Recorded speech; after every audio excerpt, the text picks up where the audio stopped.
Hello, hello, hello, hello, hello, hello. Lots of hellos. The audio from this thing is rubbish for the first 10 seconds. So I say hello a lot and it tends to iron out all of those problems. It is this week in WordPress number 348. How many years is that? Divide it by 52. It's quite a few. It's definitely over 6 episodes. I don't know, it's 5 years, something like that. We're here to talk about WordPress, as we always are. I am joined by a fabulous panel. Jess Frick, just in the nick of time, just got in there.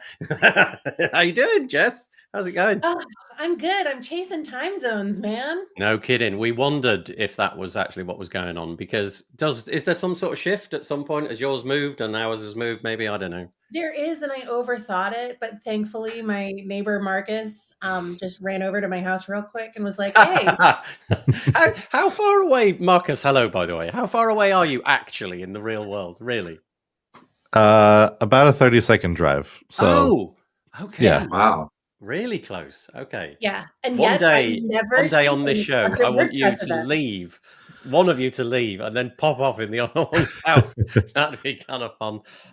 So we've got our panel. I'll go around the houses properly. I've got Marc Benzakein to introduce as well, but we'll just go around the houses and say hi to everybody. So first off, Jess Frick. Recent appearances, Jess Frick did not have the little moniker that she's got now. It's shiny new, shiny. It says General Manager, Rocket.net. I'll read the bio and then you can tell us all about this new role, because the bio says Jess is the general manager for Rocket.net. Additionally, she's a Diet Dr. Pepper devotee.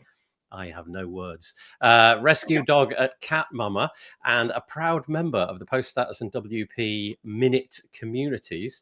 So, Jess, just for you, what's going on at Rocket.net? How did it all happen? What's been going on in your life over the last few weeks? Oh man, so Ben and I have been friends for a long time. I'm friends with a number of people here at Rocket, and we've been talking about working together for a while. Then he had this new partnership coming up with hosting.com, which was also announced recently. Yeah. And he has elevated to become chief product officer at hosting.com. And he entrusted his baby Rocket.net with me. So I am running all operations and taking care of our customers. Wow. One of my favorite things is we don't have a scope of support. We just are obsessed with our customers' experience and we go the extra mile. And so that's been interesting from an operational standpoint to work on. But yeah. I was with Pressable for so long. I still love the product. There's so many good people, but I am thrilled to be Team Rocket all the way now. Nice. Well, I'm really pleased. Last time you were on, you were kind of dangling a carrot. You could tell us that something was going to change. But now you know. Yeah, but you really did stick to your guns, so I applaud you for that, because it would have been very easy to just I'll tell you a little bit, but you didn't. You stuck to your guns. But I'm very, very pleased that it's all working out for you over there. So you can check that out at rocket.net. What a find that URL was. I imagine Ben bought that when it was still quite a desirable thing to have.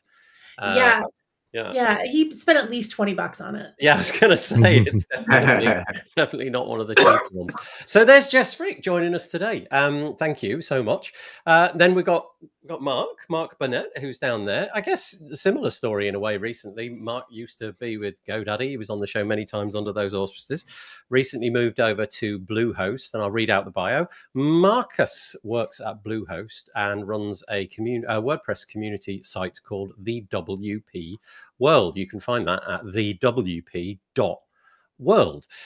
Trying his best to get Nathan in trouble with customs again. Yeah, there's a whole story here, and it's about this. If you can, is it gonna? Anyway, that box there says "Unleash the Wapoo." It's a little card box. You can see that cards fit into it. There's absolutely loads of them. Here's what they look like, and this is Marcus's card game. Now, honestly, Marcus has done such a terrific job. I mean, they are totally, like, really professionally legit cards, each of them containing either a Wapoo or something adjacent to a Wapoo. But the little hidden benefit that nobody knew about is that if you walk through a radar machine at an airport with a pack of these, they don't like it. And it sets off all the alarms. So I got pulled over because it's too wide. Just customs for some reason, because no one who flew inside the US had any issues. Just me. Well, it was the fact that it was oversized. They said that's not a regular pack of cards, so it looked really suspicious. Anyway, No, it Nathan. led to a conversation Yeah.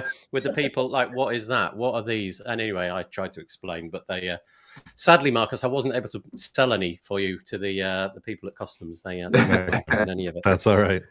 Where can we get the card game, Marcus, if we're interested? Unleashthewapu.com. And I do have a few actually that some are going out today to people who have already purchased. Nice. And I do have a few extras for people that might be interested. Just give us the little elevator pitch. What is the purpose of the game and gameplay and things like that? How does it work? Sure. It's a game for 2 to 6 players. Get together, enjoy the nerdiness of WAPU and the WordPress community. And you only need one deck to play. You can sit down if anybody has a deck and play. And the purpose is to kind of collect all the WAPU that you can in the space in front of you, aptly named the dashboard. Nice. And whoever gets to a certain amount first wins. Well, you can definitely play it easily because all of the rules can be contained on just this one little card. You get multiple of these little cards, so you'll be able to figure it out. So if you go to Unleash the WAPU or Google Unleash the WAPU or go to the URL that Marcus just said, you too can be the proud owner of one of these, and just put it in a little, what's it called, Faraday cage as you go through the customs there. So thank you for joining us, Marcus. Appreciate it. And then last but by no means least, over there, Marc Benzakein. Hello, Marc. Hello. How you doing? I'm good. How are you? Yeah, good. Marc, I've just refreshed. Marc's written a bio, so that's quite good. A minute ago, I didn't see it. I did write a bio. I'll read it out. Here it goes. Marc Benzakein is the marketing lead and partnerships manager at Main WP, which basically means he convinces plugin developers to play in the same sandbox as Main WP and somehow makes newsletters interesting to read. His career path looks like a choose-your-own-adventure book, one that includes importing coffee without a distributor. That's interesting. Launching an ISP without knowing what DNS was. Oh, that's really interesting. And surviving the early internet with only a fax machine and raw optimism. We had a whole conversation before we hit record about fax machines, but I won't bore you with that. These days, in his spare time, he's been working on a new podcast called Failure, in which he and a guest talk about past failures. Its focus is to show others that they're not alone. First episode dropping this week. Stay tuned. That's a nice idea. I like that. This week coming out. Yeah, and there is a person here on the panel who actually I got to interview. And, nice. Okay. It's Jess waving her hand. Where do we find this? Have you got the site and domain all sorted? I have a domain. I have no site sorted. This whole idea really came up. It was almost, I don't want to say it was an afterthought, but it was definitely something that came up on the cuff. I was talking to someone here at the co-work and they said, what kind of podcasts, do you think need to be out there? And I didn't even think about it. I just said, I'm really tired of all the success podcasts. They all say the same thing. And it's not, it's not that the information is bad. It's just, there needs to be a failure podcast. And she says, I would totally listen to that. And I said, And so why not? And so I have I think I have 8 of them in the can now. Oh, that nice. I'm trying to, and with more people, scheduled. And what I'm looking for right now is someone to edit the videos, because that's the thing. It's like, doing the interviews, it takes about an hour. But then there's how do we make it look pretty? And then me making something look pretty, I can barely make myself look pretty, let alone anything else. So can I make a recommendation to you? Invest some time into a tool called Descript. Yeah, you've talked to me about that. It's definitely worth it. And if you get into some of the AI bits, whilst it won't publish it for you, you can tell it to edit the video and the AI will take a stab at it. And then in the editing interface, you can tweak it if you're not happy with how it goes. And so have a look at that. Also, and it'll be distributed on YouTube to start with, but then it'll go beyond all that if it turns into something, I've major. never Right now, it's promoted just this a on this podcast, but I'm going to do a bit of self-promotion for a tool okay. that I have been working on with a very nice chap, very friendly guy called Dan Maybe. He's the clever one. I'm the guy that just talks about it. And it's this thing. Let me just put it on the screen. And it might be interesting to you because you're just starting a podcast. It's called Podcast Plus. Ah, And okay. it's a WordPress plugin that allows you to, like, let's say, for example, you've got an RSS feed. So in your case, it might be YouTube or something like that. It will suck it in to your WordPress website. And if you, I don't know, tell it whenever a new episode drops, it will create a post, draft it, or make it live. But the cool bit, the best bit, is we've built a player which you build up using blocks. So instead of it being that kind of typical rectangle, which you copy an iframe out of, you build all of the component parts however the heck you want. So the play button is a block, and the fast forward button is a block, and the featured image is a block, and the description is a block. And you build them in an interface, save it, and say, I want it to look like that. And you can really make it whatever the heck you like. So go check it out. Cool. Podcasterplus.com. So there you go. Question for you, Nathan. So where does the file go? The file is hosted on your hosting service. So in the same way that you have a website, Rocket.net, Bluehost, whatever, and you've got hosting over there, typically a podcaster will pay for, I mean, not just typically, almost, I would say 99.99% of podcasters will pay a subscription fee to a hosting company, but the hosting company is specific to podcasts. And what they do is when you upload an episode, that's basically what you do is you go in, you say, create new episode, you give it the audio file, and you write a description, and you write the title and what have you. And then it'll produce an RSS feed, and we consume the we consume the RSS feed. So it's hosted elsewhere, typically, if that makes sense. Did I explain that very well? Yeah. No, I get it. Yeah. Cool. So it's a fun little thing. We're going to probably start launching it maybe next week, maybe the week after. It's basically finished and ready to go, and it's at podcasterplus.com. Anyway, less of that. Let's just do a quick run through of a few bits and pieces. First, bits of housekeeping, if you don't mind, just to get everybody sort of figured out what's going on. If you want to join us, or rather, if you want, obviously, if you're joining us already, you've found your way here. But if you want to direct your friends, colleagues, relations, or whatever, send them here. wpbuilds.com/live. There'll be a video embedded in there. You can watch it there. And if you want to use the comments on the right, that's YouTube. So you'll need to be logged into a Google account. And then if you don't want to use YouTube comments, then click the little button, top right of the video player. It's a little black button, I think it is. It says chat or something like that. And then you don't need to be logged into anything. And please just send people there. And then when your comments come through, we will put them on the screen, a little bit like this one from Courtney. Hi, Courtney. Happy Monday, says Courtney. She's in your neck of the woods, I think, isn't she? She's not Florida, but she's on the eastern seaboard, I think. I could be wrong about that. Peachinary says hello. Taco, the Don Shop. I was in South Shields, UK, less than 24 hours ago. Oh, you were wise to leave, Taco. I don't know much about South Shields, and I think I'll leave it at that. But I'm joining you from, I don't know how to say that difficult word now. Anybody want to have a stab at that word? I'd go Widgeon. Widgeon. I'm going to say Widgeon. Yeah, Widgeon. Yeah, in some Dutch word there. And oh my God, that title looks so good on you, Jess. Woohoo! That's nice. Patricia's joining us from Europe somewhere, probably Germany, I'm imagining, and Taco's back. Nathan isn't wrong. The podcaster player is really nice to work with. Thank you, Taco. He was one of our beta testers and gave us some nice feedback, which was great. RSS, who invented that? Dave Weiner invented that. And I chatted to Dave Weiner this week, which was kind of fun. I got really nervous. Got really stage frighty, which I never get. I got really panicked. Kind of like had to calm myself down. Because to me, talking to somebody like Dave Weiner is a bit like regular people talking to an A-list movie star. And I got a bit freaked out. Luckily, he was a very kind and considerate chap, so that was nice. Hello, Elliot Sowerby says. Tammy Lister's joining us as well, which is nice.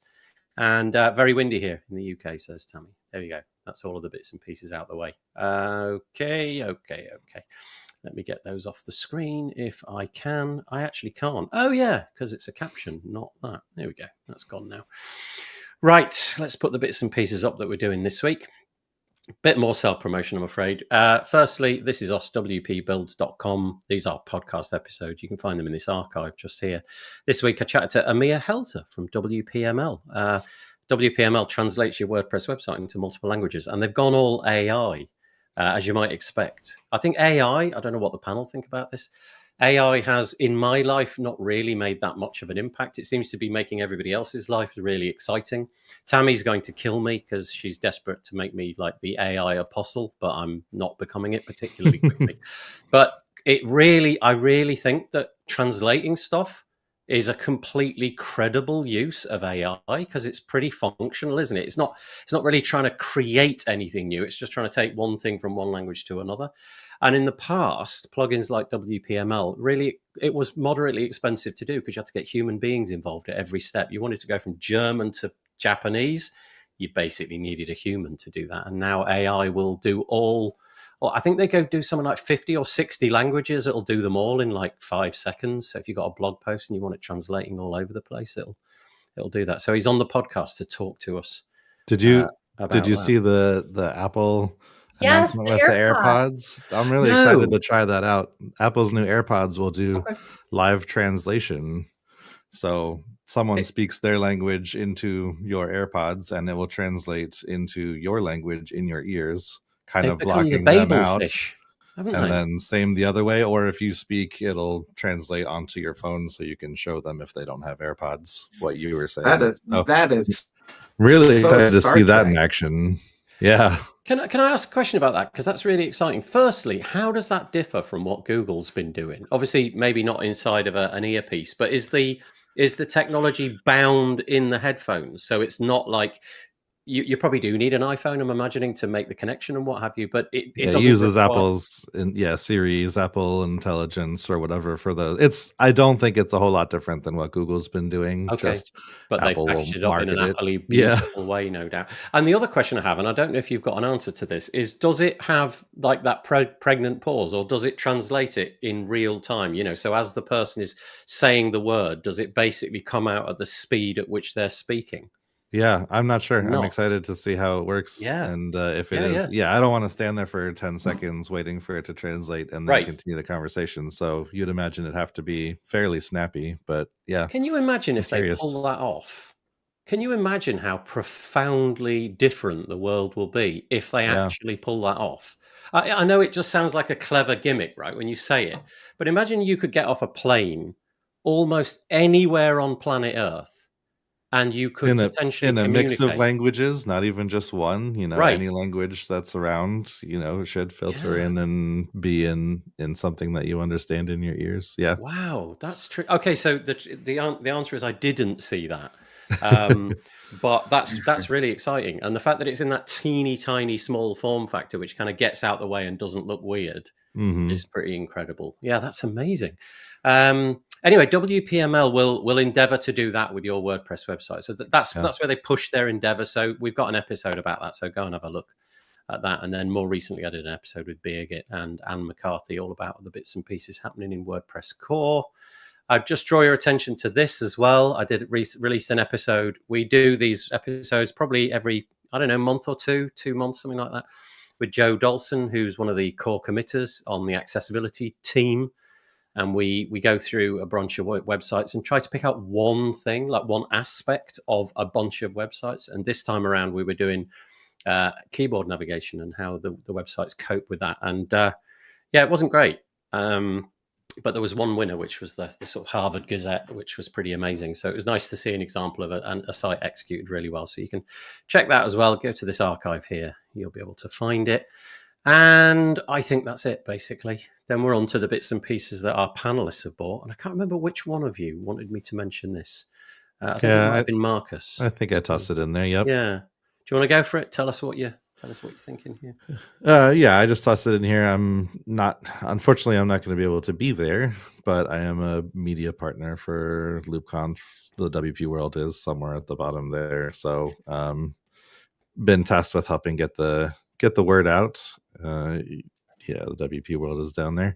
It's in 10 days, I believe, and it's in your part of the country, and just getting the word out that the schedule and speakers and all that stuff are on the site. Go get your tickets so you can join up. Yeah, there is so a couple of things I would add to this. The first one is that if you are coming, and there's quite a few people that are, it collides perfectly with the WPLDN event, which I co-organize with the guy who's working with me on the Podcaster Plus plugin. So that's Dan Maybe. So if you are in London, the night before, so the 24th, which is a Wednesday, we'll do our regular WPLDN meetup. 2 speakers. Tammy Lister is actually one of them, who's in the chat, and Mike Demo is the other one. So it's the turn up at 6 o'clock, 2 presentations, then we pack up and go to the pub for a bit, and then you'll be able to wake up bright and early in the morning with no hangover at all, and head straight to LoopConf, and they're all within a short walking distance of each other, so it's a real nice 1-2 hit. So it's happening 24th is WPLDN. Actually, I should probably put the page up, shouldn't I? WPLDN is the 24th. So let me just quickly see if I can find that. There we go. WPLDN.UK is the address there. Ooh.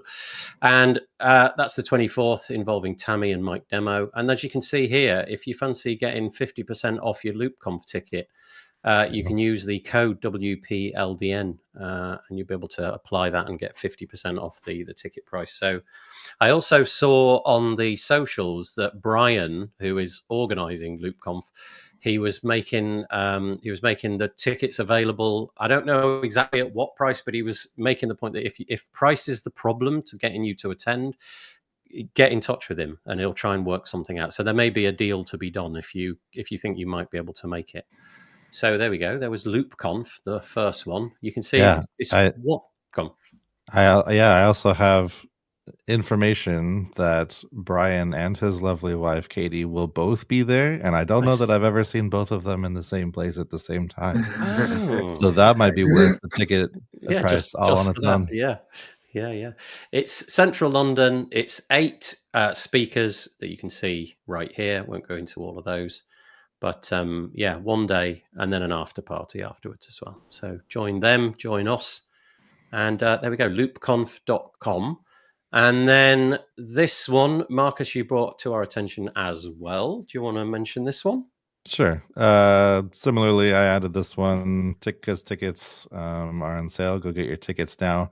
I'm actually helping organize PressConf for 2026. It's in April, but the early bird, we're calling them startup tickets. The early bird price is good through the end of this month. So I wanted to make sure that people are aware of that and to go get your tickets now. PressConf happened for the first time last year as a sort of spiritual successor to Pressnomics, which happened for, I believe, 8 or 9 years. And it's fantastic. Everyone who went last year, ask just about anybody who went, they would guarantee that you'll have the time of your life. You can get to see some. It's a 1-track conference, so everyone's in the same room, even the sponsors and everybody. We're all gathered in the same room. Very intimate talks. Nothing is recorded, so everyone who speaks can be very open and candid about their talks, knowing that it all just stays in the room. So you get some very different talks than what you would at most other events. So anyways, tickets are on sale now, and encouraging people to go get them before the early bird price is up at the end of this month. It's April the 8th to the 11th, 2026. It's in Tempe. I think you pronounce it like that. Tempe, Arizona. PressConf.events is the URL for that. PressConf.events. I will put a link in the show notes. Okie doke. Unless Jess or Marc have anything to say about those, we'll move on. I just want to say that I agree. PressConf is phenomenal. I hate that it's at the same time as WordCamp Asia. I know PressConf announced their dates first, and then WordCamp Asia came out. So obviously they were both trying to avoid one another, but things happen. But yeah, it's a phenomenal event. And I It'll be love that really you're interesting. organizing, Marcus. Sorry. I love that you're organizing, Marcus. Oh, yep. Me too. It'd be kind Happy of to be part of that interesting to team. see if there's a precipitous drop on the WordCamp Asia ticket sales, especially from your part of the world, the USA, because I'm imagining, given a choice. PressConf isn't that big. Okay. Yeah, It's 200, I think, something It's like about that. it's going to be about 200, so it's not going to take a significant chunk away from WordCamp Asia, but it's a fantastic conference. It's a lot of decision makers, a lot of corporate decision makers that are going to be there. The demographic is different at PressConf than what would be at WordCamp Asia. I'm fully convinced that it's worth going to, and there are lots of other considerations, travel price and location, safety, and all of that when it comes to traveling to WordCamp Asia and all of that. So they're just different events, and people will choose where they can be. So are we going to talk about traveling to Tempe in April versus August? Oh, it's going to be beautiful in April. That's all I'll say. Yeah. I'm just wondering. So, just to give some context to that, the next iteration of WordCamp US is it? No, it's not Tempe. It's Phoenix, isn't it? Yeah, they're neighboring cities. Similar right environment. Yeah. This one's in April, and by that point, I imagine the temperature is just sort of climbing up, and it's actually probably really nice. Whereas in August, my understanding is that it's fairly brutal by the time you get to August. It's pretty in degrees centigrade, you're into the 40s or something like that. But it's a dry heat. Okay, so, that's something. What people say. Yeah. Still very hot. But okay, so we'll come to loads more events in a minute, but there's at least 2 for you. Well, 3 actually: WPLDN, LoopConf, and PressConf. Check those all out. Let's get to the WordPressy bits. Actually, just before we do that, I'll just go to a few of the comments because we've got a few here. Tammy's saying she gave up on me for a bit. She'll convince me eventually. I think you will. I think it will convince me, but I think AI and translations are a particularly sweet spot. I don't think I've got any reservations about that. And Tammy also says yes, and that's also a safety thing for those traveling. I presume she's talking about WordCamp. Sorry, I think that was about the AirPods. The AirPods being able to understand what's going on around you. You're not standing there with your translator book. Yeah. So translations, says Taco, work really well if the AI has enough understanding of the context. Otherwise, you get really bad translation mistakes. Oh, that's interesting. I imagine, as with all tech, this will only get better. It will never get worse. And so, if the entry from Apple is all right, then I imagine it'll just get better than all right each time. However, Peachinary says, but you still need a human to check the translation. The things that come out can be hilarious. Good point. Amir wasn't sort of trying on the podcast that we recorded. He wasn't trying to make the point that it's just sort of set it and forget it. I think a human has to be in the loop there, doesn't it? So that's a good point. Hilarious is also a best case scenario. Downright rude. It all come out very bad. Just brings up your competitors or what have you. There has to be a delay. So this is the AirPods. There has to be a delay because of the order of the words in sentences is different between languages. That's a good point. I wonder when, can you imagine how fiendishly complicated this puzzle is to unpick? Figuring out, okay, I'm pretty sure they've got to the end of that bit. Okay, translate, go.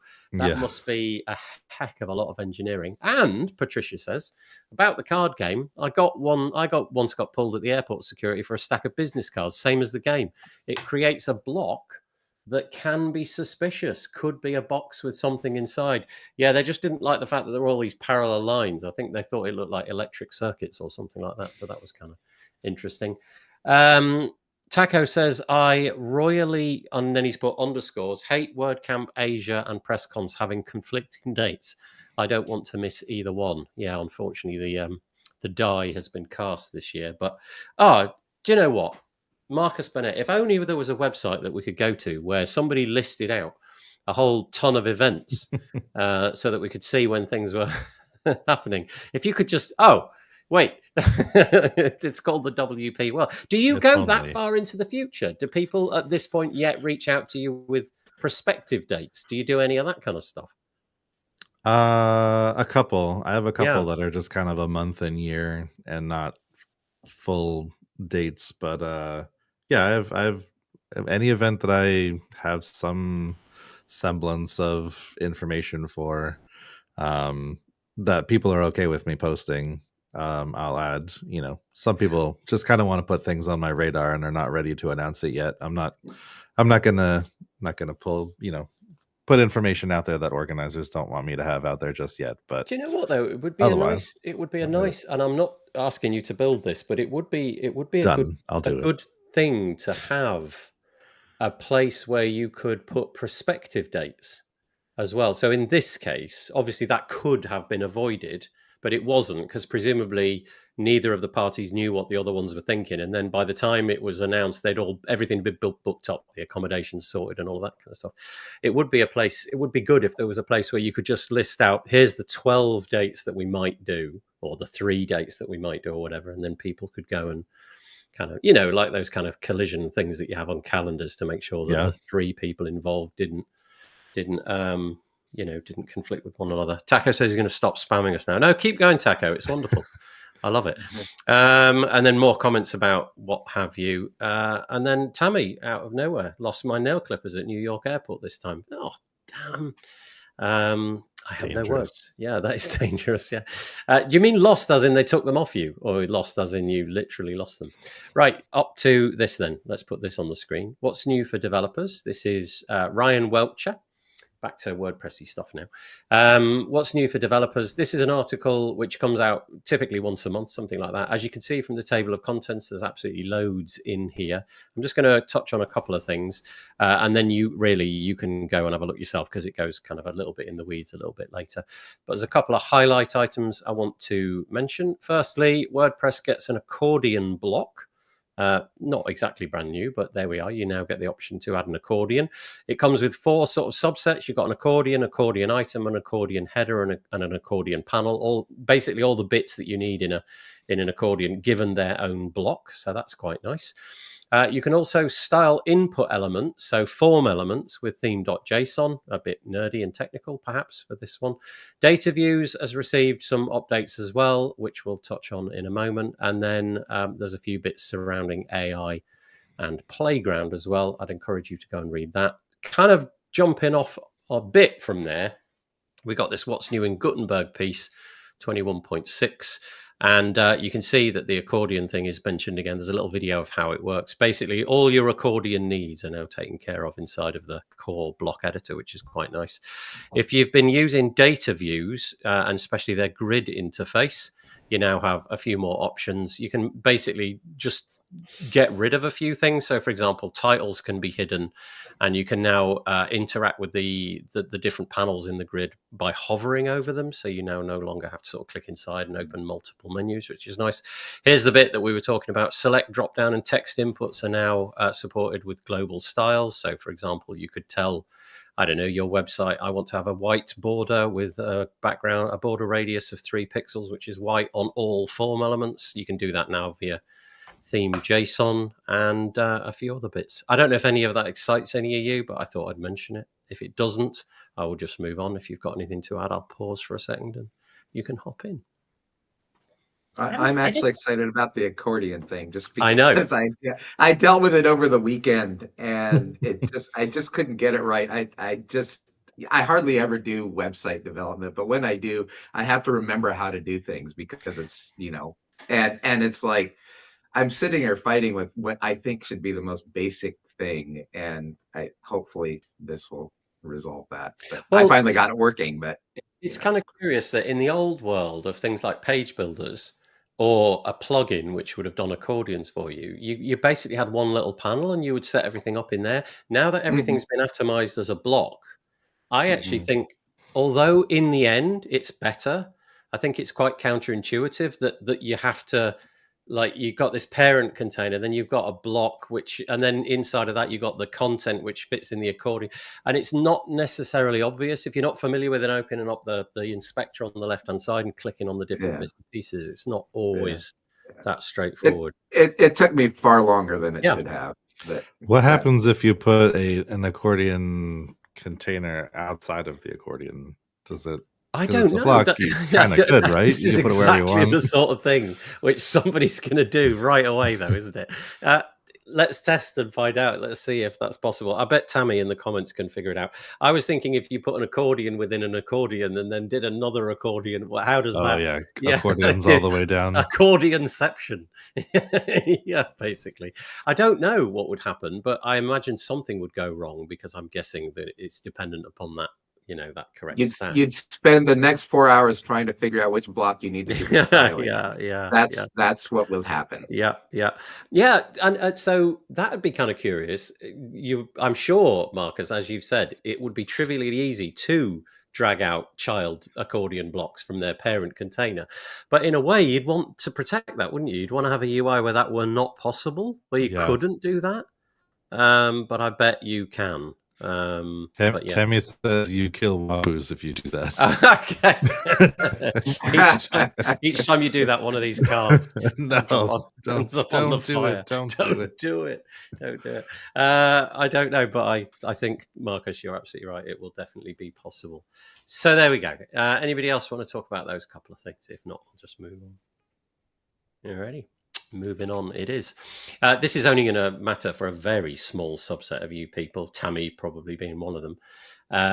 Two-factor authentication is going to be required for people with very important capabilities on make/core. So basically, if you have the capacity to update core, then you are, as of the 16th of September 2025, you're going to have to get 2FA set up. Let's pray you already did that and you know what this all means. If you don't know what 2FA is and you have core commit access, then I think all is lost. But you're going to be forced to do it, because if you don't, you're going to be downgraded to having the contributor role, and you'll suddenly log in and nothing will be possible. So anyway, there you go. It's a step in the right direction, I suppose, in terms of making sure that everything is locked down just as you would expect. I'm surprised that wasn't done earlier, in all honesty. I imagine most of the people have already done that, but okay. Shall I move on, or are you happy there? Moving on then. Okay, so we've got a ton of event stuff coming up. So we've already mentioned several, but here's a few more. From the makers, I believe this is true. I think I'm right in saying this. From the LoopCon folk, so Brian from WP Sessions, they have announced the dates of WooSesh. This is a 2-day event, it looks like. For some reason, I always thought it was a 1-day event, but I'm probably wrong. It's happening on October the 14th to the 15th. So what's that? About a month from today. It's virtual. And you can basically go and get yourself signed up at the moment. 2 days, 22 speakers, 17 sessions, infinite fun.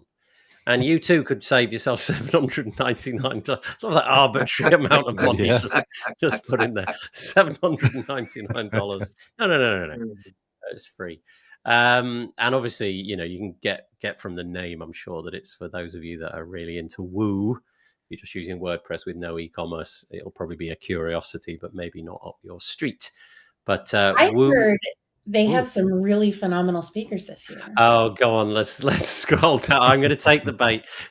Let's see who they are. Okay, here we go. Oh, look at that. There's Courtney Robertson. She's in the comments. That's nice.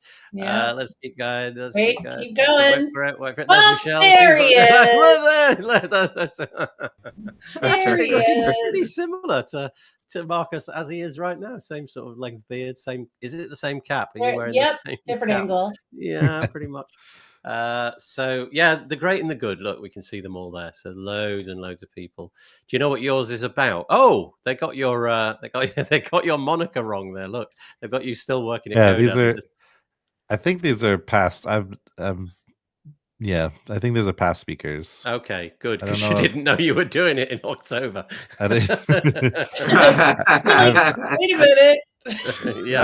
I've spoken a couple times before at WooSesh, but I don't believe check your spam.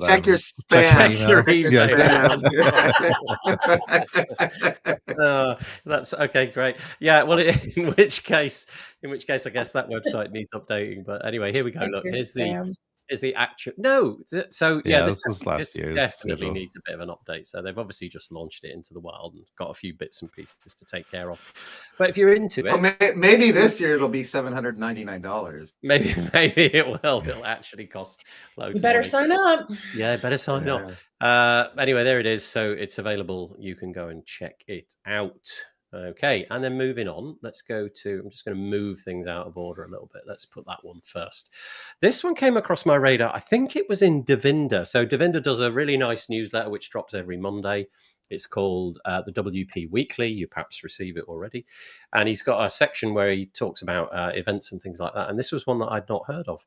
So this is coming up in more or less exactly a month. I have translated this using Google Translate. So apologies if the language is not what was intended. But it's called WP Agency Forum. The URL is exactly that, wpagencyforum.com.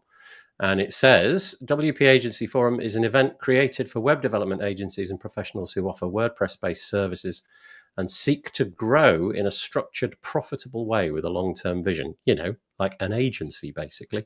And then if you click here, you can buy your tickets. It looks like this one is, if you go for the online entry, you don't have to pay anything.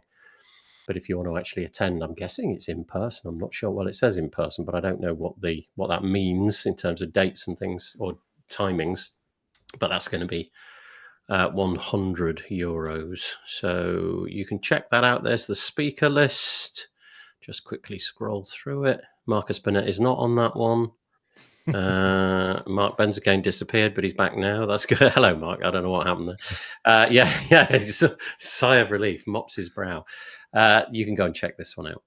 Okie dokie. Anything on that one, anybody? Probably not. I missed all of it. So no, don't worry. It's a new event. I think it's amazing. I think it's so good. It's amazing. So absolutely.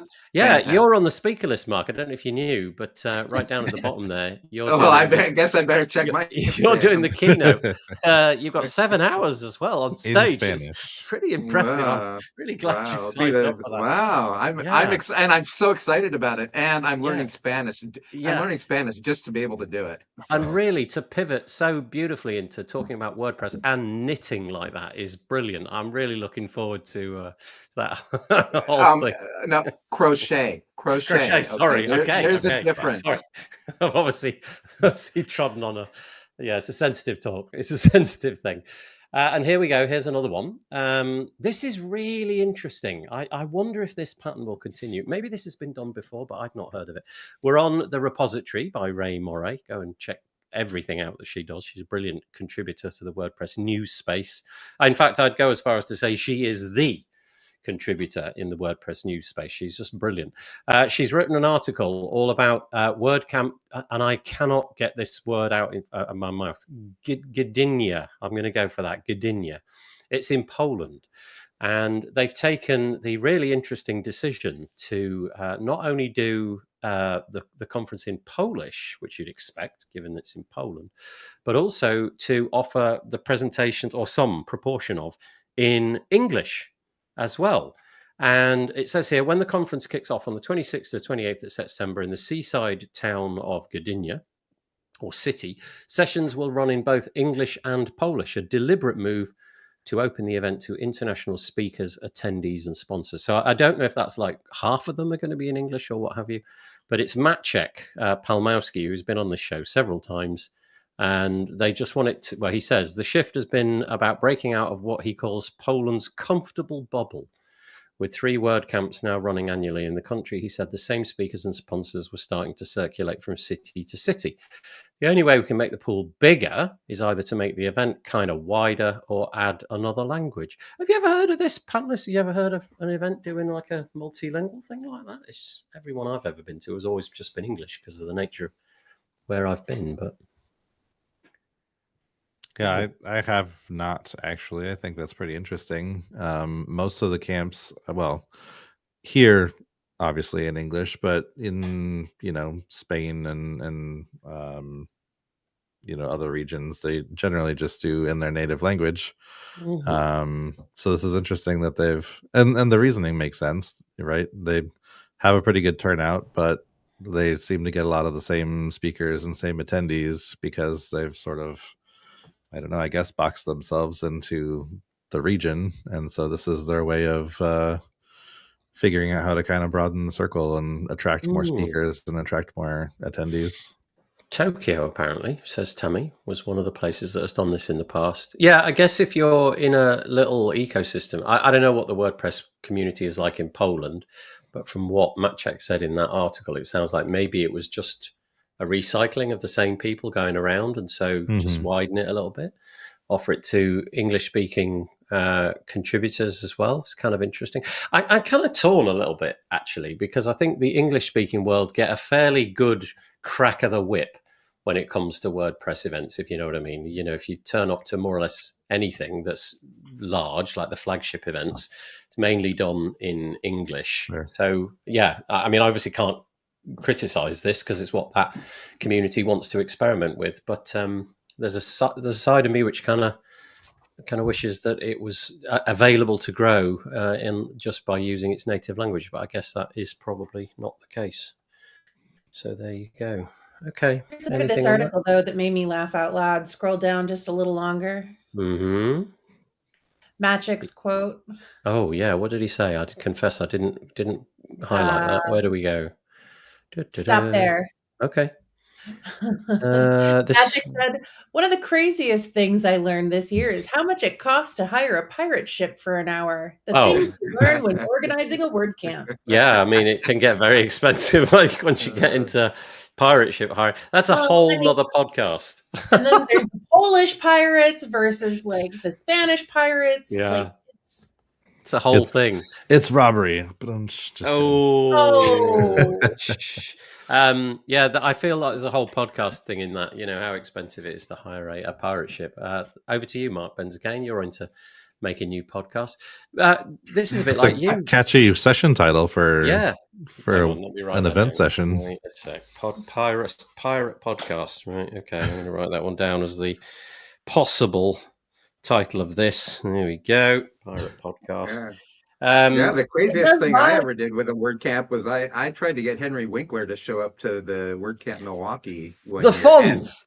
The Fonz. Well, because Milwaukee is where like we have the bronze Fonz, and our whole theme was like 50s, you know, and to his great credit, his agent responded to me and said he'd love to be there, but he's out of the country, but he's sending you a bunch of signed books that he's written. Oh, wow. So I got a box full of that I gave away as prizes at the WordCamp. So, you know, you never know. It doesn't hurt to ask about stuff like this. What would he? I just love the idea that he would have contributed by basically walking on stage and going, "Hey!" Just walked up again. That, by the way, Marc, that sows a seed in my head. You know how we're always talking about ways to sort of jazz up WordPress events. I think that would be so interesting. Each event has to bring some celebrity, just completely out of context, get some celebrity to come on stage, just do whatever they do for 10 seconds and then walk off again, just as a bit. Your choices are celebrity or pirate ship. Oh, a pirate, yeah, a pirate ship or a pirate ship. Yeah, I don't know who I'd nominate. If back in the day when Elon Musk hadn't sort of thrown so much weirdness out there, I had a lot of ideas around trying to get in touch with Elon Musk and getting him on a podcast episode. I don't know who it'd be now. If I could bring anybody to a WordPress, do you know who I'd like? And it's a bit nerdy, but I'd like Linus Torvalds. I'd love to get him on stage. That's kind of in the wheelhouse, though, isn't it? It's not that weird. But okay, panelists, let's go through you one at a time. Who in your life would you bring to a WordCamp? And it does not have to be related to WordPress at all. So I'll start. It would be Linus. And if it had to be somebody that was nothing to do with WordPress, it would be an British musician called Jacob Collier.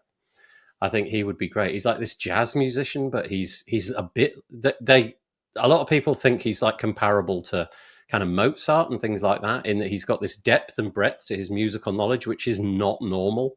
He's kind of a superhuman when it comes to making music. So I'd drag him on stage and tell him to just play as a song, Jacob. So okay, there's mine. What about you, Marcus? Who would you drag along? Well, I wouldn't be a father of two girls if I didn't say Taylor Swift. Really? Gosh, now you are aiming high. She's like the top of the list. If that doesn't get the youth into WordPress, I don't Yeah. know what would. Can you imagine She if literally she did? is on WordPress. Is she? Yes, her site is on WordPress. There Yes. you go. Yeah. Can you Yeah, imagine WordPress though, VIP hosts her. if you got her to an event, like that would be chaos, right? Wouldn't it? There would be Oh, yeah. no way of managing that in a sensible way, because you're right. It would be tens of thousands of younger people showing up just to be in proximity. It would cease to become a WordCamp. She just needs to say the word WordPress, and I think we'd have a whole different You landscape. could charge $60 for those tickets. Oh, choo!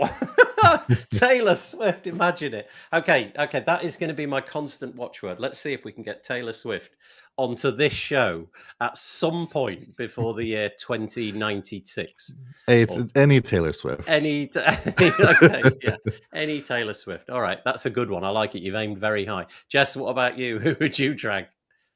Oh, dead David Bowie. Oh, yes. He would be incredible. Can you imagine his thoughts on futurism and everything? That's great. I love it. Yeah. Unfortunately, he's passed away, so you've got to go for somebody who's alive. I'm sorry, they're the rules. Well, no, you didn't specify. You're so right, I absolutely, didn't. Right. Yeah, it would be very awkward though if you brought David Bowie on stage. Would it be slightly? Yeah. That's a gross thought. I'm never going to get rid of that. There's a great show in the UK.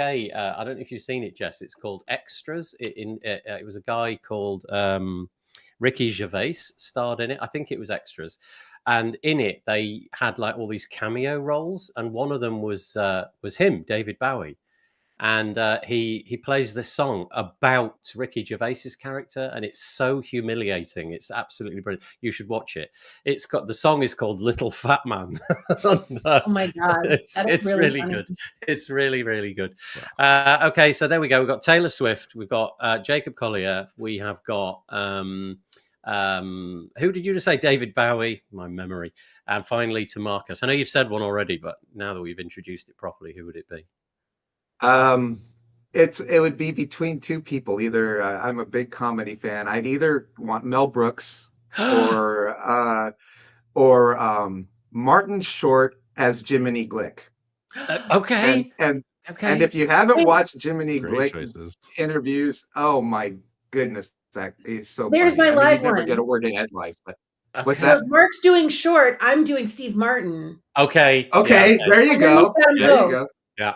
There you go. All right. Okay, and I've got a new passed away one, which is a British comedian called Tommy Cooper, who, if you haven't Googled him, when this show is finished, just do it. Spend 3 minutes of the presence of Tommy Cooper and marvel at how funny one human being can be without actually doing anything at all. Just makes you laugh just by standing still. It's absolutely ridiculous. Okay, here we go. Pirate at a Paisley ship, apparently. Okay, that's good. Totally agree with you, Jess. I don't know what she's talking about there, but she's talking about Bowie. Just in general. Bowie. Okay, of course, yeah. And David in Extras was hilarious. He was hilarious. The premise of that show was brilliant. It was a. So, have you heard of Ricky Gervais? He did The Office, the original Office. Oh, yeah. And, he became quite famous, I believe. And he did this show called Extras, and the whole show was based around him trying to get into a Hollywood movie as an extra, just to be somewhere where he said one line. And so they filmed the whole thing from his perspective. And in the background were all these A-list celebrities. So like Johnny Depp and things like that. But the twist was Johnny Depp, in effect, was the extra because he had like one line in the show where he'd say something like, can you just go on over there? And that was it. That was all he got to do. And so the A-list became the extras and the extras became the A-list. It was really cleverly done. There we go. Apparently, Taylor Swift's website is built with Cadence and is so breathtakingly inaccessible. If only Taylor Swift had a few dollars lying around where she could employ somebody, who was an accessibility expert. What are we talking about, says James? Why? What the heck? Yeah, indeed. You dropped the world's most incredible WordCamp panel. That's we're trying to imagine who would we invite to a WordCamp just to spice it up a bit? And we ended up. What you're listening to is something that went way off the rails. It really That's did what go you're off the rails listening very, to. very quickly. But I love it when it does that. That's why this show is so much fun. Okay, let's get back on the rails. So that was us talking about this WordCamp event in Poland. This is a similar story to the one that Jess just announced. Obviously, Jess has moved from Pressable, now in charge general manager at Rocket.net. Something similar, I suppose. Well, it's an internal promotion, but I thought I'd mention it. I don't know John Penland, but John Penland seems to have had a really amazing story over at Kinster. He has now become the Chief Executive Officer, so CEO. And in of itself, that's what it is. We've all heard of Kinster and what have you. But I just like this, actually. I like the fact that he started out in Kinster as a support engineer 9 years ago. And he's risen through the ranks, number of roles in sales, operations, customer success, right up to chief executive officer. And so I really don't have anything more to say than that, other than that the fact that he's worked there for ages means that, says here, the CEO transition is not expected to bring major shifts, as he's been with the company and involved in leadership for many years. So not having met him or know much about him, I guess I'd just say congratulations to John for your success over there. Okay, right. More events. This time, WordCamp Asia. If you are going to go to WordCamp Asia, it's in Mumbai this year, India, for the first time. It's quite exciting. You will have to, of course, as Marc has said, pick between it and PressConf. That's right, isn't it? That's the conflict, PressConf and this, yeah. Correct. But if you are going to make it and you fancy going, then they need speakers, as they always do, and that call for speakers has now opened. This is a really great page. I know this is ridiculous and sort of getting in the weeds a bit. I feel some of the pages aren't done as well as this, so I'm not calling out any other page, but this page has been done, I think, really, really well, because it demonstrates everything you need to know if you feel like applying. So what kind of talks could you do? Lightning, regular, joint sessions, hands-on workshop. What can you speak about? And they've limited, which is curious, they've limited you to a certain arrangement of topics. AI, business, marketing and growth, community contributions and culture development, technical topics, design and user experience workshop. Maybe they're not limiting you, but they're steering. Yeah, that kind of covers most of it. Yeah, it kind of covers everything, doesn't it? But it's nice that it just supports you through that process. Where might you fit in, and then how you might go about actually creating your sessions and keep it real and all of those kind of things and what have you. And then you can see the dates and what have you. And if you fancy joining, you click this button here and you'll end up on a Google form, which tells you that you've got until Halloween 2025 in order to make your submission. So you've got absolutely ages, lots and lots of planning gone into this. So there we go. That, I think, is the last piece of event news. And then we're on I just want to say, please they have done such a nice job putting together WordCamp Asia this year. I am fortunate to get to work with two of the organizers. Nice. And so I get to hear a little more than I think most people do. But I think that this is going to be one of the best years yet. So proud of the team. I have a sneaking suspicion, just because of where it is this year and I'm going to use the word hunger. The hunger for WordPress in Asia seems to be remarkable. It seems to be something which is really on the rise, growing, a really credible career path and those kind of things. And the fact that it's going to be in a country of 1.4 billion people, and we know that some of the big hitting agencies and development houses are coming out of India. I'm going to predict that this will be the biggest event that WordPress has ever seen. I don't actually know if it has the capacity to be that. In other words, can the venue support, let's say 3,000 or 4,000 or something like that? But it really wouldn't surprise me. I think in many cases, sadly, a lot of the people from India who would have been to other events maybe find the whole process of, let's say, visa application just as one of the hurdles. Maybe that was enough to stifle that event in terms of numbers, but I've got a feeling this is going to be a whopper. So for that reason alone, I think it would be curious to show up and see what it's like. A 4,000 plus WordPress event will be. Yeah, India has local events that are 600-800 people, which is Yep. That's crazy. And they have a lot of a lot of them. It's not like there's just one or Mhm. two. You know, COVID came and went, and it seems to have risen off the back like a tidal wave. In my part of the world, it kind of just it all fell to pieces, and it's very hard to get it to come back. So that hunger is going to be amazing. Yeah, there you go. Echoing my thoughts there. Taco, because it's in India, I think it has the potential to be the biggest WordCamp to date yet. I think we need a bit of that, don't we? I feel like it would be nice. I don't know what your thoughts are. I know that two of you, at least, me included, three of us, went to WordCamp US, and that felt like it was much, much smaller than the previous iteration. I think 973 tickets or something like that were sold. I could be wrong about that. So going to one which was big, I believe, would be amazing. Yeah, and Patricia, I believe India doesn't issue visas for people from Pakistan. Oh, really? Okay, that's news. That's intel that I didn't know. So if you're from Pakistan or Bangladesh, you will not be able to attend. That's I don't know if political. that's factual, so we should probably have them look into their. Yeah, I would love to know if that's true, actually, Patricia. I mean, I'm not denying your sincerity there, but it would be good to know if that's actually the case. The dog, Jess's dog, I think had something to say there. Unfortunately, he did it in bark, and I don't speak bark, so I don't have the AirPods yet. You, So you No, need I to don't do know. those AirPods. Yeah. no, imagine the day when that happens and you can finally That would be communicate- amazing. That would be communicate with the old dog. absolutely wait. amazing. Yeah, I wonder what the dog was basically going to say: food or walk or door. Yeah. It's only a matter of time, really. Yeah, it's only a matter of time. I believe someone had the audacity to drive in front of my house. Oh, okay. Mm. Yeah, and that was it. It was outrage. A lizard The- crept across the driveway. That's what sets my dog off. Yeah, there's something that the non-Floridians don't understand.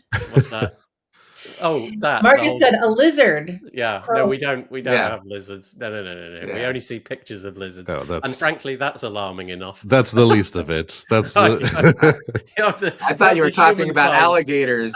I thought you were talking about alligators. in that's Florida. happened too, but Do Yeah. you actually get alligators like in the environment? Like, do they wander about sometimes? So Marcus and I live near a lake that next to the Everglades is the most populous body of water in the entire United States for alligators. And it's because that's where they take the alligators that they find in people's pools and backyards and stuff.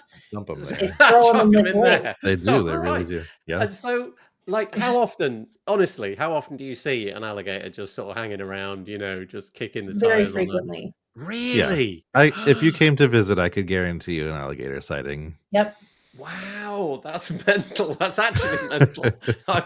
If you'll forgive me, I don't want to see an alligator. But also anytime bald soon. eagles and like red hawks and happy. Oh, we have lots of hawks in this area. Happy with that. Just the alligators thing. But alligators don't typically eat people. Look at us, we're going off piste again so quickly. They don't eat people, do they? Do they? They do. I'll bet they do. If You you know get what? close, they don't seek people out. But Okay. if you get close enough or threaten their families, then Okay. sure. Wow. They're not You s- super aggressive like Okay. crocodiles, right? Right. So, no. Yeah. Most of the time when you hear somebody got hurt, it's because they're doing something They were stupid. doing something dumb, yes. Oh, which like Florida prodding the alligator known with a for stick or also. something. Yeah, that's right. Yeah. Yeah, Look, like I'm a selfie with YouTuber. my I'm gonna head get- inside his mouth. Yeah. Yeah. That's right. yeah. I'm a social media influencer. I'm going to photograph myself. That's soon. just Darwin Award stuff Yeah, anyway. I mean, it's yeah, it's yeah. natural selection at work. It's Yeah. There's this award which is issued every year. We have the Nobel Prize for I think I mentioned this on a previous show. I'll just be quick. We have the Nobel Prize for outstanding contributions to something, whatever it may be, science or what have you. There's a body of people who put together the Ig Nobel Awards. Ig Nobel meaning, kind of exactly the opposite of noble, although Nobel and noble are not the same word. And it's for the most pointless thing. Like the pointless thing in whatever field. And this year, one that caught my attention was the science one. And the Ig Nobel Award for science this year went to somebody who spent, I think, 4 years of their life, and their PhD was trying to figure out which way up it is best to transport an unconscious rhinoceros. It just what? I mean, just toss a coin, try it on a few. Tell me you were born into money without telling me you were you born into money. gotta be born into money. Spoiler alert, it's on its side. Look, James is apoplectic. James, tune out now for your own sanity. James, apparently the answer is rhinoceros. Yeah, apparently. Rhinoceros. Okay, let's get back to it. So Taco had a comment. You can't be serious, can you, Taco? That would be phenomenal. So the comment is, I'd love it to be the first WordCamp to go beyond 10,000 attendees. Taco, in all seriousness, could you respond to that? Do you actually think that's plausible?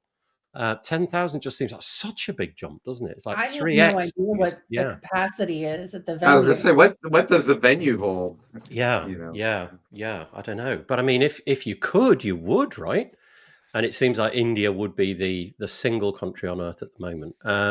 Okay, Patricia was doing a bit of a check. It was told to me by somebody from Bangladesh. Okay, thank you. So, and then isn't it visas that they need, says Tammy. I will stick to being next to sheep in a river with frogs. Yeah, that's about as bad as it gets here, Tammy, as well. I like it. But does, oh gosh, honestly, does it? Does alligator taste like chicken? Actually, that's got to be this episode title. It does. Oh, does it? Okay. Yeah. Oh, right. I'm going to write that down as the title. Alligator taste. It's a little chewier, but it is. Basically tastes like chicken. Okay. Yes. Side note, Marcus, I think our next meetup needs to be at Black Hammock. What's Sounds that? Good. Okay. Get some alligator tenders, nuggets, alligator nuggets. They serve gator bites. It's a restaurant / airboat facility that is on the side of the lake that we were talking about with all the alligators. The vegetarian credentials of this show have just fallen out the floor. I mean, I have no words. No. Yeah, okay. Several regular WordCamps, says Taco, in India have blimey neck. Several regular WordCamps in India have 1,200 plus attendees. So I don't think 10K is impossible. So you were being serious. Okay, what an aspiration that would be. Let's hope the event organizers have the space to put those in. So getting back to where we were, so call for speakers is basically where we started off. That's where we started. That's where we started off, and then we ended up with eating alligators.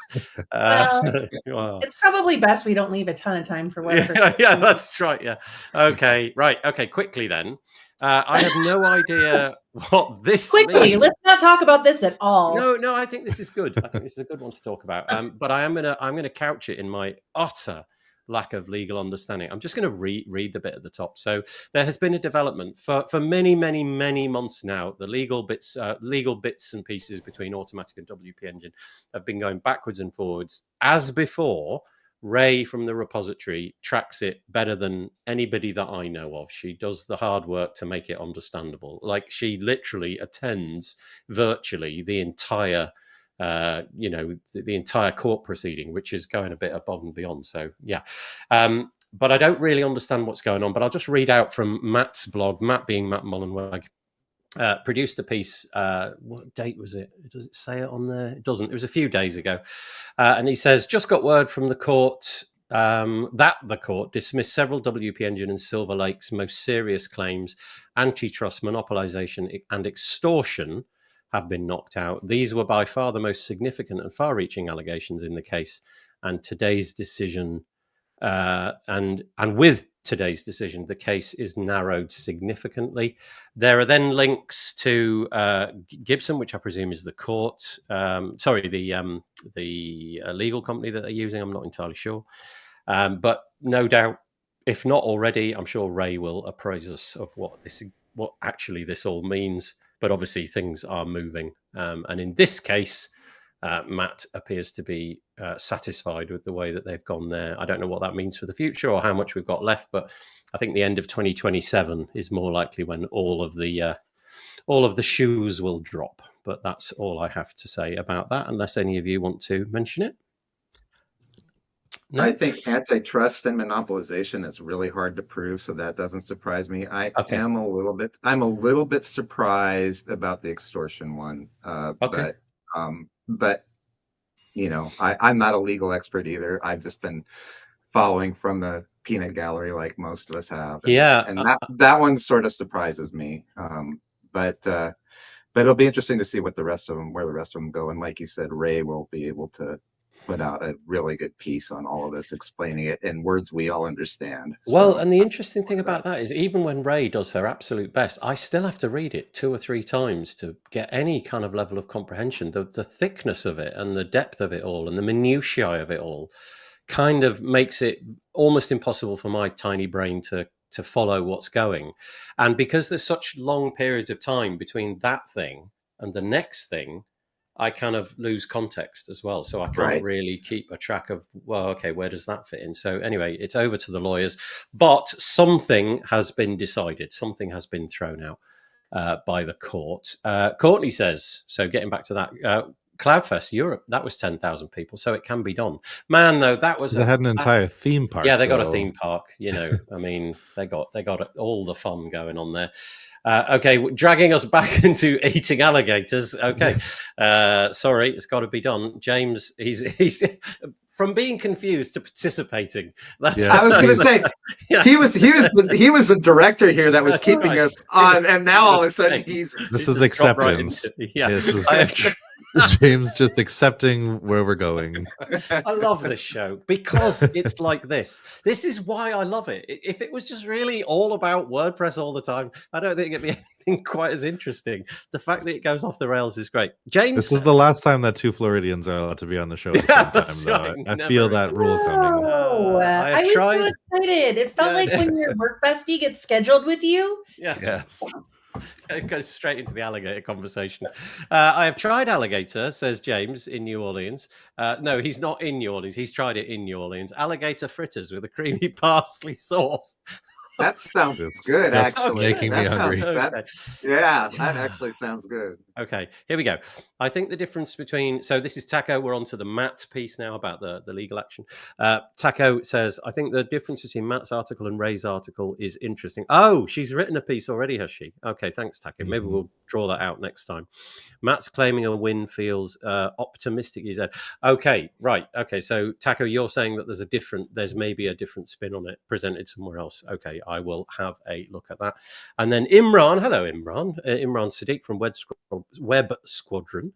Each time Matt's claimed a win in the WP Engine drama, never really is a win. Yeah, okay, so thank you. So we've got 2 very different approaches there. I'm reading off the Matt version of things, and it would appear that maybe Ray and Taco and Imran have got a different opinion. Well, I shall go and... So you're saying looking at something that's written from a third party objectively might be more appropriate than reading something that's written by one of the participants. I think that's what they're saying. I think. Okay, got it. They're saying, yeah. I will go and have a look. I will go and see what I can see in the future. Right. Okay. From one extreme to another, let's move on. This is a few plugin-y bits that came my way, usually from other people's newsletters and things like that. I can't remember where this one came from. It might be the WP Weekly again. WooCommerce people, I don't know if this will be of interest to you, but this is version 1.0. It's called, I'm going to try to pronounce it. It's called Wavin Search. And I'll just read the bits and pieces. Enhance your WooCommerce store with Wavin Search, the smart and customizable search solution for transforming the way your customers shop. And I'll just read one more sentence. Unlike standard WooCommerce search, Wavin delivers instant, relevant, and accurate results, helping users find what they want faster and boosting your store's conversions. When I read it, I saw this phrase, token-based search algorithm, which made me feel like AI was a part of it, because that's the only context in which I've really heard tokens being used. So I don't know if that's the case, but maybe it's worth checking out. I don't know. But anyway, there's that. Anybody? I'll move on. Yeah. Okay. Back to AI, though. Can somehow fix search query loads, then I'm sure it'll be helpful. I just don't know how it works. Okay. Yeah, my guess is the AI at the end of Wavin is intentional, that it is in some way AI powered. WordPress and WooCommerce search is one of those things that we're just going to continue to battle with. So if anybody comes up with a really great one, have at it. Okay, thank you, Taco. Isn't it amazing that after all these years, we're still working on like a search that works? Oh, yeah. Yeah. And I mean, well, they work. It just takes forever. Yeah. Sure. They work. Yeah. Right. Well, Word. if you think about it, every time you do something like a Google search, the context that's added into that is so immense, and now just going from that list of links to something much more personalized is pretty. I mean, it's amazing. You imagine what's going on in the background, and we've just got this basic search which takes absolutely ages. It does seem like, because of the grunt work that they've got going on in the back end, they can do a lot, can't they? Whereas little old hosting There's company. stakes for commerce, though. If you can Mhm. get really good search for commerce and increase conversions, Yeah. you get the right products in front of the right people that can make a real difference. So Yeah. Right. Taco And clearly. good hosting. Oh yeah, there you go. Thank you. I wonder who you'd be recommending in that scenario, Jess Frick from Rocket.net. I wonder which. obviously Just- Bluehost. yeah. Oh, did you hear that? That was the first insult I think I've ever heard on this show. Okay, I'm just It's kidding. gonna I'm be just kidding. We don't actually need to be on this show together anymore. Jess, if you just get in your car with We're a still bat, getting you alligator could get nuggets, round to though. his We're house. still getting alligators. I think you each need to get a lawn sign. You need to have a lawn sign that says rocket.net, and Marcus needs to have one that says Bluehost. Yeah. And I can and move then you it'll so be that like you're Be the right. battle that nobody in our community understands. That's right. Yeah. No Like, one. I don't understand the odd signs. I'd say, Jess, just nip round there during the night and just put a couple of alligators on his lawn. Show him who's boss. That's all there is to it. Taco knows the team, apparently. If we look at the plugin again, you can see at the top it says by Servilia. I'm going to go with that, Servilia or Vilii AI. It's got at the end. He says the team is really nice and skilled. So curious to see what they built. Have to go visit. The Peacemaker. The Peacemaker. There you go. I like blue rockets as well. That's Perfect. good. I like it. Saved by the Taco. Very good. Love it. Thank you for your contribution, Taco. Let's always take the it diplomat. down. Always the diplomat. If you have very large pockets, then get into the AI business, because it would appear that $1.5 billion is the kind of amount that you may have to hand over to people whose data you stole or took. So this is the Anthropic story. Last week, they agreed to a 1.5. Oh, it's barely able to say it. 1.5 billion. Just say that out loud. It's $1,500 million that they are giving because in order to train their Claude model, they went out and ripped a load of books, and the authors, as you'd imagine, were not entirely happy with that. And so in order to make this go away, they're offering to give each eligible, I think it's not author, I think it's eligible book, $3,000 each. So add it all up, it comes to $1.5 billion. Obviously, if you've got lots and lots of books like Stephen King may have, I'm just making his name up, I have no idea if he's got anything to do with this lawsuit. This may be worth tens of thousands to you, potentially, I don't know. Hundreds in his case, but and it really does go to show the kind of the basis upon which the stuff that we're now using all over the place, AI all over, is kind of built on a bit of a shaky foundation, or at least a foundation which, if you can satisfy it financially, is solid. But if the authors in this case of books are going to come after you, what an eye-watering number of dollars that is. That's just insane. Anybody want to comment? I just read that Perplexity is being sued by Encyclopedia Britannica. Yep. Similar issues. And I think we're going to continue seeing this. And I do kind of wonder. So one of my favorite movies ever is Boondock Saints. And the director famously made no money on it because he had most of his contracting, finances tied up in VHS distribution. And of course it got pirated, and then everybody, cult classic, and the guy made no money until like Boondock Saints 2. I kind of wonder how that's going to play out in this world of AI and the lawsuits and, IP ownership, and, how many authors are not even going to see a penny of their work being, redistributed by AIs because some, book publisher had digital rights, or some weird little clause somewhere. It'll be really, really interesting to see what that means. And also, you know, how people will be interested in distributing their content going forward as a result. That's the bit that's kind of interesting to me is this bit here for publishers and creators. Oh no, sorry, here we go. If you rely on AI tools in content workflows, provenance now matters more. So this is me and you, you know, nothing to do with Anthropic per se, but if we've been using an AI and producing content off the back of it, I don't know how you would ever kind of notice that the content from a particular author had been used, and obviously this lawsuit presumably sweeps that whole thing away from Anthropic anyway. But it does raise the question that if your content was consumed by an AI and somebody kind of, you know, with an AI's help spins up another bit of content which is similar to yours in some obvious way, yeah, it's interesting. I've seen a few bits online where people have created a brand new, utterly unique bit of content, you know, literally just made up a spurious kind of band or something like that and then written articles about them, only to find that, you know, if you then go a few days later to an AI and ask it information about it, it knows about them and it takes your stuff as being true because it's the only stuff it can find. So it's kind of fascinating, but it's caveat emptor, really. We get what we wish for. They're definitely built on our product, and I'm still on the fence. I don't really know where I sit on that, because I want the open web. I want everything to, you know, if you put something on the web, I want it to be free and available for everybody to consume. It's where it becomes transformative. I don't know where that where that line in the sand is.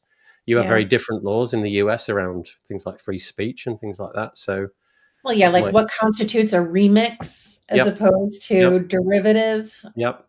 But also just the capacity to say, no, I never agreed to any of this. You know, I put my stuff online. Yeah, sure, I did that. But I had the expectation that you would come to my website, or at least a search engine would drive traffic in my direction so that I would benefit from it. Not now nobody's ever going to consume my stuff because it's going to be regurgitated out, or I don't know, a search engine just going to cream off the best bits and recycle it as if it was their own content. It's the battle of our time, I think. And it's a lot of money too, obviously 1.5 billion, but I wonder too if it's just kind of cost of doing business for some of these, because while the article says that they're going to destroy the pirated books, the data's already the training data is already there. They're not going back through training data and pulling that stuff out, as far as I could tell. They're just agreeing to scrap the pirated copies of books that they have. Oh, is that what it is? They're just going to delete that corpus of information, are they? Yeah, that's what it looked like in the article. But the training data is done. You know, that information is already in their models. Yes. Okay. Yeah. So it's just a cost for them. You know. Okay, we got caught. We paid the bill, and now all this data is in our trading model. I think Taco sums it up really well here, actually. Thank you, Taco. As always, very cogent and thoughtful analysis. In a couple of sentences, summed it up nicely. Open and free are not the same. I often conflate the two things as being the same, I think, in some way. When talking about the open web, we need companies making money if we want the web to be sustainable. That's it in a nutshell, isn't it? It feels like the AI is a winner takes all kind of mentality. Which doesn't feel like it's in everybody's best interest. I'm sure it will be in the interest of the VCs and the shareholders in those AI companies, but it doesn't seem to have the long-term interests of all of us out there. Anyway, there you go. So hopefully, if you've got a book, or indeed, as Davidson said, if you've got a non-existent book, you can go and see if you can get $3,000 out of Anthropic for the book that you never wrote. That sounds good. A couple of hat tips this week. A couple of bits I wanted to mention. Firstly, this one from Remkus. This is far too technical. Remkus de Vries, he's often on this show. Far too technical to go into here. Sorry, I was trying to get rid of that caption. There we go. Let me put that back. And he, in this piece, talks about the WordPress loading sequence, all about technically what happens when you visit a WordPress page. What are the bits and pieces which are occurring? And as you can see, if you can see this, I'm scrolling and scrolling and scrolling, and there's a lot. One thing that I want to know, Remkus, is what the heck is this font? I want to know. Yeah, I was like, what's going on with these headers, man? Look at this. Look at this letter A, for example. Look at the way the kind of it looks like there's this like pointy bit here, and there's a fold here. Same with the D there. floating. I'm loving it. It's really nice, but I wonder if it's a custom one that he's got, because I've never seen that before. Anyway, so that's the first piece, and then the next piece is he's been hard at work, Remkus, on a speed up your website. It's called the Complete Blueprint for Blazing Fast WordPress Sites. He's been talking about this with me and many other people for many, many months, and he's been sort of finessing it and getting it all done. It's now ready to go. So I'm going to just point you to the URL. It's within WordPress. No, it's not. It's within wp.com/courses/make WordPress fast. And each of those words is hyphenated. But if you just go back to remkusdevries.com and then you hover, click on the courses section, you'll be able to see it's here as well. And it is a really, really deep dive into how to make your, how to pick up if your WordPress website is not as quick as it should be. Obviously, one component, which two of the panelists here would be interested in, would be the hosting side, but there's a ton of other stuff going on. And in 25 modules, he breaks it all down. So if this is your bag, you want your WordPress site speeding up, then go and check it out. There we go. Right, we're fast running out of time. Okay, shall we end here? Let me just see what the other bit... Oh, let's just mourn this for a bit, shall we? A tear to your eye. WordPress didn't have to win the battle of the CMSs, but it kind of did. There were lots of potential rivals back in the day, and this was one of them. This was coming from TypePad. The story here is that TypePad is going out of existence. It'd be a bit like WordPress.com, I think. That would be the best way to describe it. It's an online version of Movable Type, which was a CMS. There's this long and storied history of how TypePad came to be and selling of it and it being bought by various people. But the point is, if you have a TypePad piece of content, if you've got a website out there, then it's going to die. It's going to disappear. So you've got just a few months. I think it's October. So coming up very soon, they're going to shut off the servers and the whole thing is going to go completely dark, which is very sad because it does mean that probably thousands, maybe millions, I don't know, of pieces of content on the internet will go out there only to be found on, I don't know, archive.org or you could always somewhere Claude is licking its lips. Yeah, that's right. Yeah, exactly. But you could bring them over to WordPress, of course. I imagine there's tools and services to do just I that. didn't get a chance to read this. Is Movable Type isn't going away, just TypePad. Is it possible for people to move? So this just goes back to the argument of owning your own content, right? And being able to move it. So if you host a Movable Type site somewhere, can you move your TypePad site to elsewhere on Movable Type? Or I don't know. The way CMS is still hanging around, I believe. Yeah, the CMS is still hanging around. So this, I think, is a bit like the .com version of WordPress, where you pay a subscription fee, and your content will exist until you stop paying the subscription fee. I think that's the case here. So I imagine there's ways of consuming that content and throwing it over to WordPress. Maybe somebody in the comments can help us out. But anyway, it's going to go dark. They are going to turn the servers off slightly unexpectedly, because they said just a few months ago, earlier this year, that they had no plans to do that. So it is with a tear in all of our collective eyes that what was once a thriving rival to WordPress is going away. So two parts. One of them is going away, the online hosted version. So if that's you or a client, time to get them on some different hosting. Right, very last one. Last week we showed you a website which was like Windows XP. I don't know if you remember that, listeners, but we showed a website on the screen which was just like the operating system Windows XP. It was breathtakingly similar. And so just as we end, I'll raise you this one. This is the posthog.com website. I have no words for this. This is next level stuff. I've never, I don't think, ever seen anything quite as in-depth as this as a website before. So if you're listening to this, it looks, I don't know, it looks like a distribution of Linux or something like that. It looks like a desktop, and there's a bunch of items, and it does not matter which one you click on. This interface opens up, and every single bit of it gets you somewhere completely different. Like it really is. It's like an operating system. It doesn't matter where you go. Let's open up, I don't know, whatever this thing is. You've got this whole, and you can like do searches and filters and I mean, what the heck? They spent a lot of time on this. Oh, I mean, literally, if I started work on this now, I would be like the age of Gandalf, and I still wouldn't be anywhere near finishing it. It's just absolutely blooming ridiculous. Here's their doc session. So anyway, I would just say go and have a play because it's absolutely remarkable. It's a go to the pricing though. I think pricing was one of my favorite parts. The calculator over there on the left. On the left. Pricing. Okay, we get a. Yeah, I love that they had a box with a disc. That's my favorite. That was it in the day. Pay as you. But isn't it amazing? Oh, and the best bit, my favorite bit that I discovered, I think it was in trash. Was it in trash? Yeah, if you go into the trash, they've actually filled the trash off, and one of them is employees' feet pictures. Oh boy! They've actually put pictures of their employees' feet. And labeled them things like plenty of feet, questionable decisions, lobster toes, and so on. But I mean, what the heck? This is the stuff that's just in the bin, like long-term. Anyway, I just think it's a completely remarkable website. Yeah, absolutely amazing. Phenomenal. It's absolutely amazing. Yeah. There you go, posthog.com.